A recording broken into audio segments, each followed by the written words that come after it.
70%. Essa é a participação de um único sistema operacional no mercado chinês de laptops de alta gama, conquistado poucos meses após seu lançamento no país, que compra mais computadores pessoais do que qualquer outra nação do planeta. Algo sem Android por trás.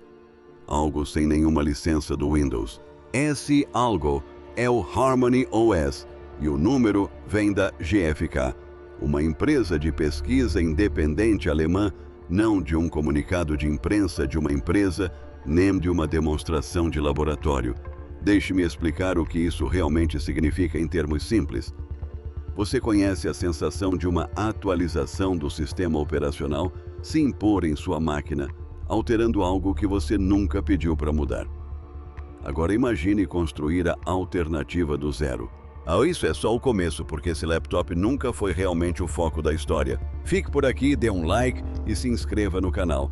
E ao final deste vídeo, você entenderá exatamente como uma empresa legalmente impedida de usar Android e Windows conseguiu criar uma alternativa funcional para ambos. Você já sabe como é. Um sistema operacional decide sem te consultar que hoje é o dia da mudança.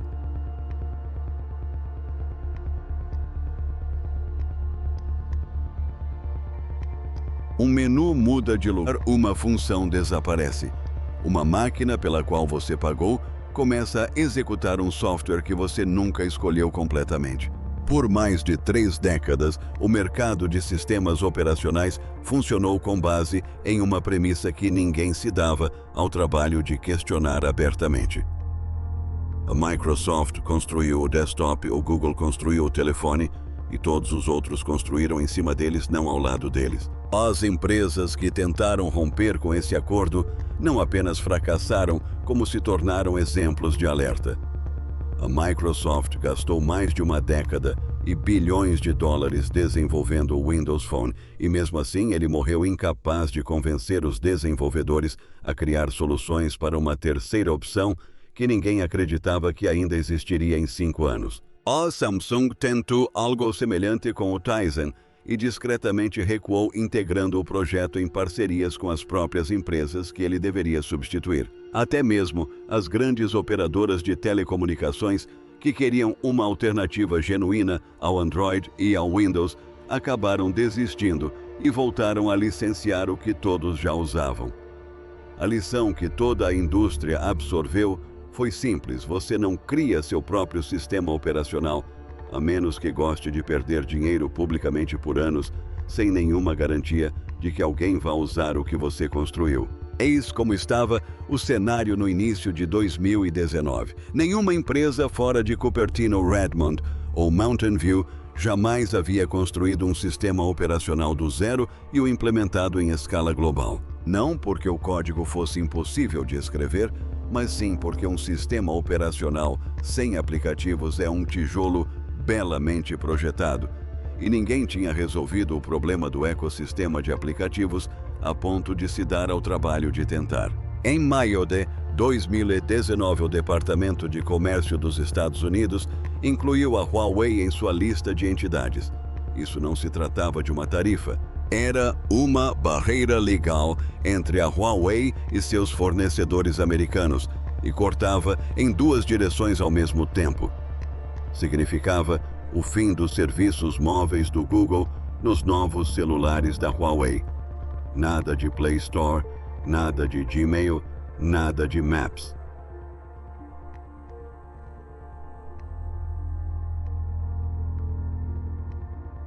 Tudo é a infraestrutura invisível que torna um celular Android útil fora da China. Isso significava restringir o acesso aos chips fabricados nos RIOs que alimentavam os laptops da Huawei compatíveis com Windows.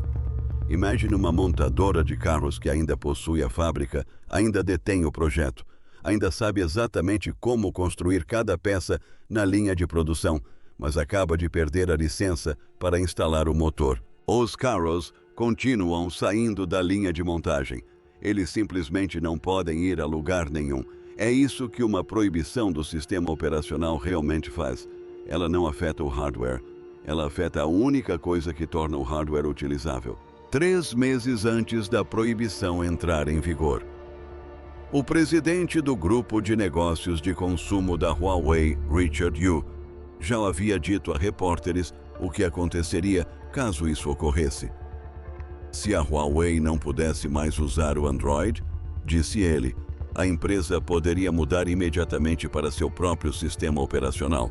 Na época, pareceu um blefe, o tipo de coisa que executivos dizem para parecerem preparados para uma crise que secretamente esperam que nunca chegue.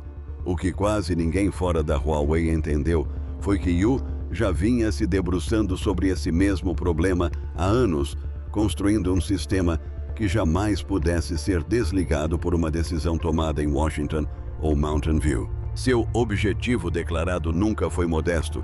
Ele queria um único sistema operacional presente em tudo, desde um relógio inteligente até um carro controlado exclusivamente pela Huawei. O muro foi erguido em maio. O que surgiu 3 meses depois não parecia grande coisa, mas já estava mais adiantado do que qualquer pessoa que observasse de fora poderia imaginar. Em 9 de agosto de 2019, na cidade de Dongguan, no sul da China, Richard Yu subiu ao palco da Conferência de Desenvolvedores da Huawei e anunciou um novo sistema operacional. Ele o chamou de Harmony OS. Em poucas horas, a imprensa internacional já havia decidido do que se tratava. Analistas chamaram isso de reformulação da marca. Veículos de comunicação especializados em tecnologia apontaram corretamente que por trás do novo nome estava o mesmo código Android de código aberto que todos os outros fabricantes estavam usando. Não se tratava de um novo sistema operacional, diziam os críticos. Era o Android com uma roupagem diferente pronto para uma coletiva de imprensa e nada mais. Eles não estavam totalmente errados, e foi exatamente isso que tornou o momento tão fácil de ignorar. O Harmony OS One não foi lançado em um telefone. Foi lançado em telas inteligentes, televisores, o ponto de entrada menos glamuroso imaginável para uma empresa que supostamente está construindo o futuro da computação. Sem câmeras, sem manchetes, sem multidões do lado de fora de uma loja esperando pelo dia do lançamento.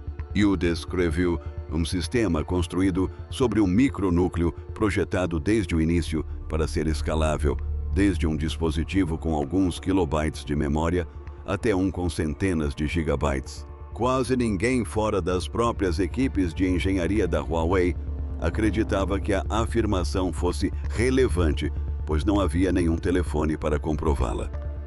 Disseram o mesmo sobre o Android em 2008, quando os críticos o chamaram de uma imitação desajeitada do iPhone que o Google abandonaria silenciosamente em menos de 2 anos. Todos sabemos como isso terminou. Eis o que a maioria das pessoas entende errado sobre aquele anúncio em Dongguan. Nunca houve a intenção de substituir o Android naquele dia. Você já havia dito isso aos repórteres naquele mesmo ano. Os produtos atuais continuariam rodando Android enquanto a porta permanecesse aberta. O Harmony OS era uma garantia, não um golpe. Mas o seguro só importa quando você realmente precisa acioná-lo, e você continuou construindo como se ele já soubesse que a porta acabaria se fechando completamente, independentemente de o resto do mundo acreditar nele ou não. A bifurcação não representou a linha de chegada.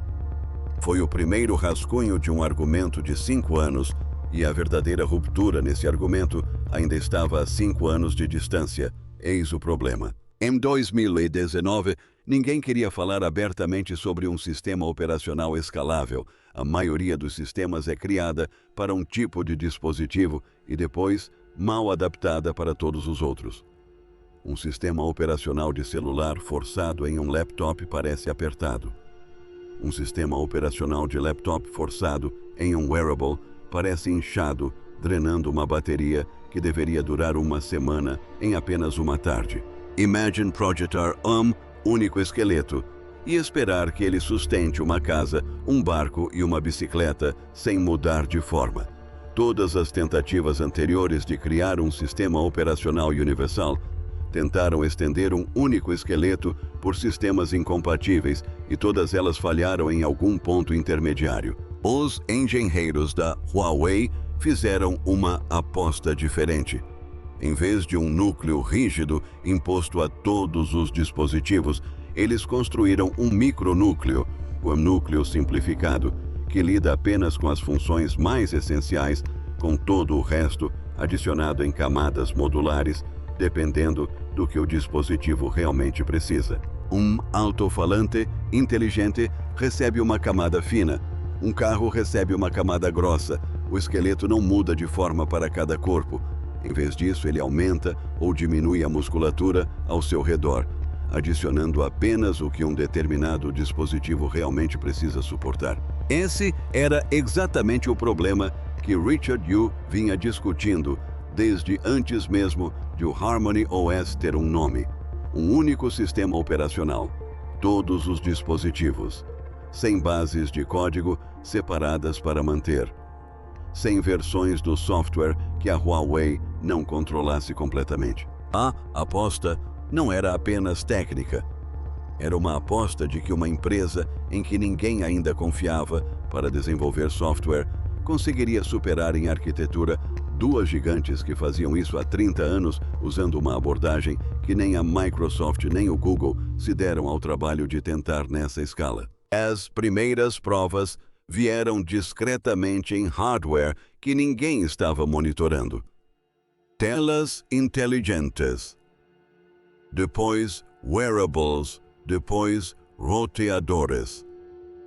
Cada um executando uma versão do mesmo núcleo, cada um reportando dados que a arquitetura realmente suportava em condições reais, em vez de falhar assim que saía do laboratório. Quando os próprios engenheiros da Huawei se sentiram confiantes o suficiente para falar sobre isso publicamente, o Harmony OS já estava sendo executado silenciosamente em dezenas de milhões de dispositivos e a maioria dos clientes nem sequer sabia que faziam parte do mesmo experimento. Um esqueleto flexível não é a mesma coisa que um corpo vivo. Um sistema operacional sem nenhum aplicativo rodando ainda é para a maioria dos usuários aquele tijolo belamente projetado. E em 2019, o Harmony OS não tinha um único aplicativo relevante. Eis a dura realidade. Ninguém na divisão de engenharia da Huawei conseguiu contornar o problema. Um sistema operacional de celular sem compatibilidade com aplicativos Android é praticamente inútil para o consumidor comum, e a Huawei sabia disso. Durante anos, o Harmony OS manteve discretamente uma parte do código aberto do Android em execução sob sua própria arquitetura, como um andaime deixado de pé após a conclusão do edifício ao seu redor, simplesmente para que os aplicativos existentes ainda pudessem ser abertos. Funcionou, mas isso também significou que a Huawei nunca se livrou de fato daquilo que alegava ter substituído, independentemente da quantidade de engenharia própria que estivesse sobreposta àquela estrutura. Então, em outubro de 2024, com a série Mate 70, a Huawei fez algo que deveria ter sido suicídio. Lançou o Harmony OS Next, uma versão do sistema operacional que removeu todos os vestígios da estrutura do Android. Sem código AOSP, sem camada de compatibilidade. Todos os aplicativos que funcionavam em um celular Huawei até então simplesmente pararam de funcionar no dia em que a atualização foi lançada. Parece que não deveria funcionar e é exatamente por isso que funciona. A equipe de Yu observou concorrentes e analistas prevendo em alto e bom som que a remoção da infraestrutura de suporte levaria ao colapso de todo o ecossistema da noite para o dia. Os desenvolvedores abandonariam a plataforma. Os usuários migrariam para dispositivos Android, onde seus aplicativos existentes ainda funcionariam. Internamente, as equipes teriam adiado o próprio cronograma, argumentando que a própria base de desenvolvedores da China não estava preparada para reconstruir centenas de milhares de aplicativos do zero em uma nova estrutura nativa a tempo para uma data de lançamento definitiva. Yu fez a aposta, mesmo assim, apostando que a imensidão do mercado chinês, por si só, forçaria os incorporadores a segui-lo, em vez de perderem o acesso a ele completamente. E eles o seguiram. Aproximadamente ano após essa decisão, o Harmony OS e o Harmony OS Next combinados ultrapassaram a marca de 900 milhões de dispositivos ativos, mais usuários, do que toda a população da Europa, todos executando um sistema operacional que 5 anos antes não conseguia executar um único aplicativo nativo. A aposta não apenas sobreviveu, como foi o momento em que o seguro finalmente pagou o valor total. Mas um ecossistema de telefonia móvel sobreviver à sua própria amputação é uma espécie de milagre. Transformar essa mesma arquitetura em algo que pudesse ficar em uma mesa e substituir todos os laptops de uma empresa era um problema completamente diferente e estava prestes a ser testado em público. Telefone e laptop não representam o mesmo tipo de promessa para o usuário. Um telefone precisa abrir aplicativos e atender chamadas. Um laptop precisa executar formatos de arquivo de 20 anos atrás, comunicar-se com impressoras que ninguém conserta desde 2015 e comportar-se exatamente da maneira que um escritório espera que ele se comporte todos os dias sem reclamar por anos a fio. Por mais de uma década, os laptops MateBook da Huawei foram discretamente comercializados com uma cópia licenciada do Windows pré-instalada, pois desenvolver um sistema operacional para laptop do zero era considerado muito mais complexo do que desenvolver um para um celular. Então, em 19 de maio de 2025, isso mudou. A Huawei lançou seus primeiros laptops rodando o Harmony OS em vez do Windows, quase exatamente no vencimento de seu contrato de licenciamento OEM do Windows. Este não foi um projeto paralelo. O próprio chefe da divisão de tablets e PCs da Huawei afirmou publicamente que o esforço por trás do produto envolveu mais de 2.700 patentes principais, 5 anos de pesquisa dedicada, mais de 10 mil engenheiros e 20 institutos de pesquisa independentes trabalhando em paralelo. Eis o detalhe que coloca tudo em perspectiva. O laptop não precisou reinventar a roda em termos de sistemas de arquivos e compatibilidade com sistemas legados, pois herdou 5 anos de arquitetura já comprovada em 900 milhões de celulares, tablets e dispositivos vestíveis. Imagine conjunto de chaves que abre todas as portas da casa em vez de uma chave separada para cada cômodo. Seu celular, seu tablet e agora seu laptop, todos se reconhecendo instantaneamente, compartilhando arquivos e notificações sem a necessidade de login ou senha adicionais.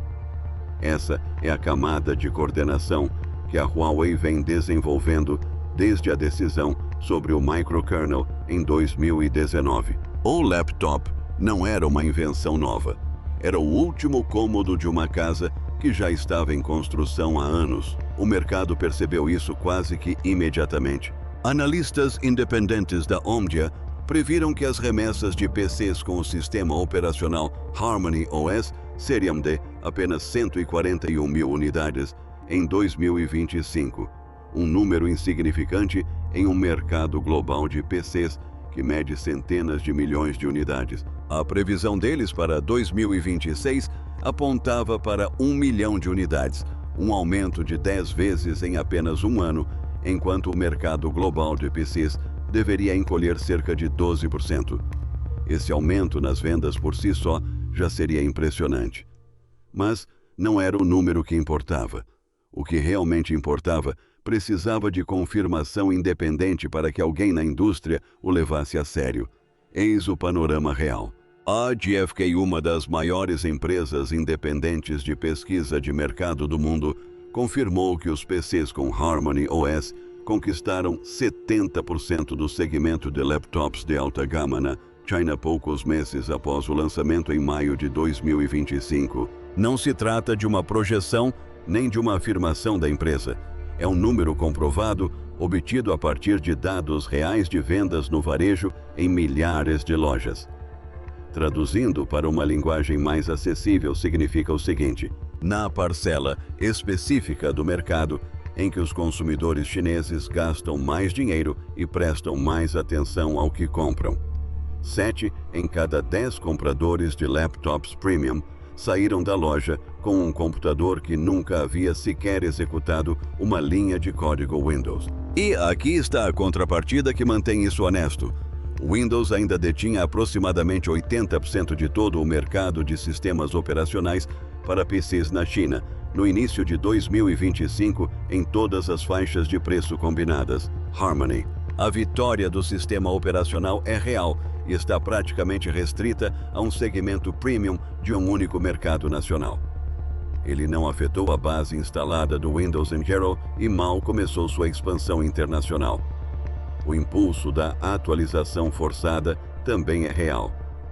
A Microsoft encerrou o suporte ao Windows 10 em outubro de 2025, forçando milhões de usuários a decidirem sobre seu próximo computador exatamente no momento em que a Huawei tinha uma novidade para apresentar. Nada disso diminui o número de concorrentes.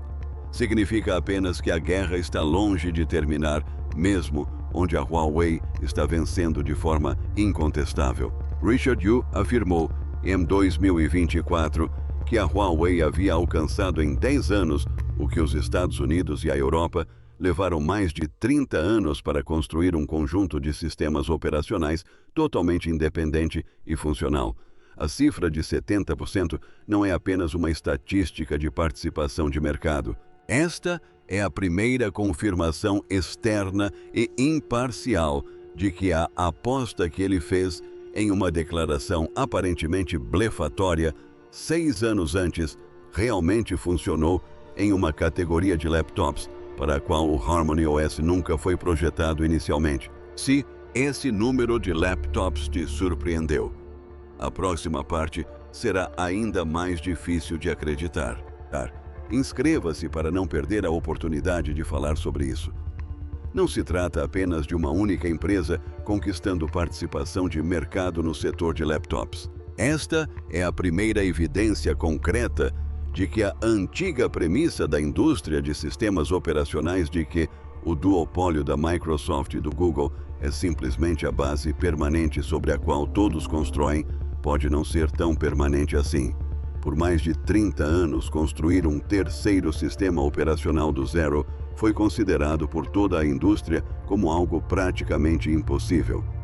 Não porque a engenharia fosse muito complexa, mas porque nenhuma empresa jamais havia resolvido o dilema do ovo e da galinha. Desenvolvedores e usuários precisam um do outro para existir. A Counterpoint Research, empresa de análise que monitora sistemas operacionais móveis em todo o mundo, confirmou a ascensão do Harmony OS à frente do iOS da Apple na China por 6 trimestres consecutivos.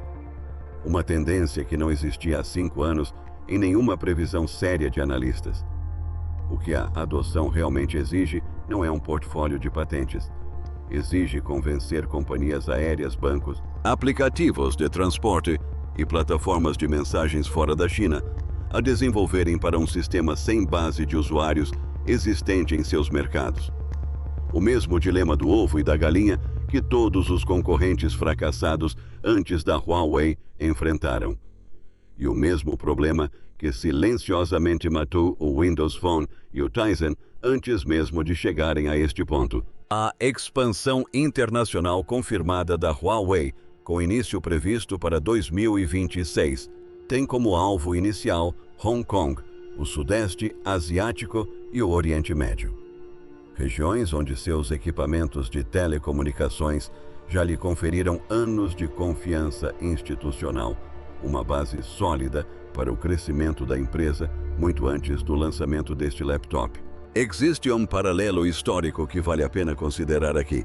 Quando o Android foi lançado em 2008, analistas renomados o descartaram como um concorrente desajeitado, sem perspectivas realistas de desafiar a vantagem inicial da Apple. Foram necessários aproximadamente 4 anos para que o Android se tornasse o sistema operacional para smartphones mais vendido do mundo.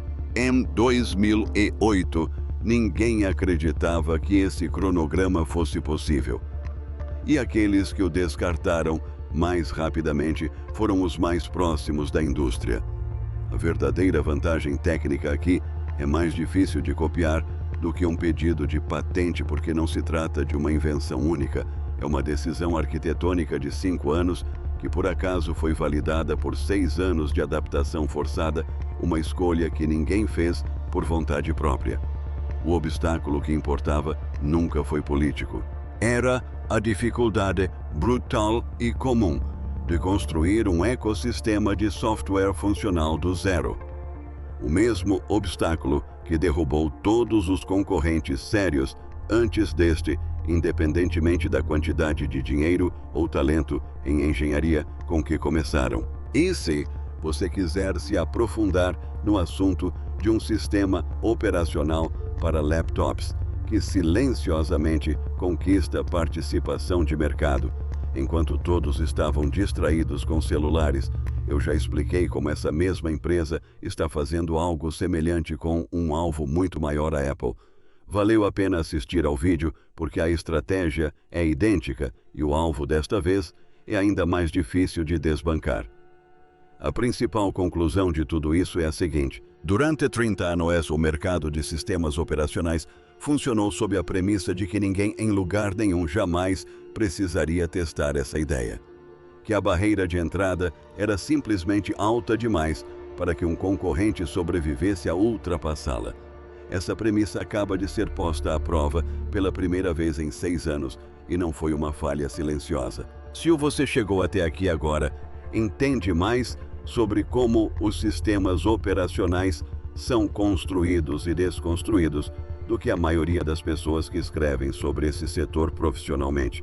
Aqui está o que foi comprovado. Uma empresa legalmente excluída de 2 das maiores plataformas de software do planeta projetou sua própria arquitetura, sobreviveu ao rompimento de sua própria rede de segurança quando essa arquitetura amadureceu e transformou o sistema resultante em um sistema operacional para laptops que, segundo uma empresa de pesquisa independente, agora lidera o segmento premium na China. O Windows não acabou. Ninguém sério está afirmando isso. O que acabou foi a suposição de que nunca precisou competir por esse segmento em lugar nenhum com ninguém. Richard Yu disse que isso aconteceria em 6 anos e quase ninguém acreditou nele na época. A porcentagem de 70% não o tornou certo por acaso. Ele estava certo dentro de um cronograma que havia divulgado publicamente antes mesmo da primeira versão deste sistema operacional ter um único aplicativo funcional. Se isso mudou sua perspectiva sobre quem desenvolve o software que o resto do mundo usa, clique no botão curtir e inscreva-se para não perder as próximas novidades. Agora, quero saber a sua opinião nos comentários. Uma empresa atingir 70% de um segmento de mercado premium em seu país de origem é uma vitória que realmente impacta o setor. Ou será que só importa mesmo quando a empresa consegue fazer a mesma coisa sem um mercado interno cativo e sem que as compras governamentais trabalhem a seu favor? Li todos os artigos. Até o próximo.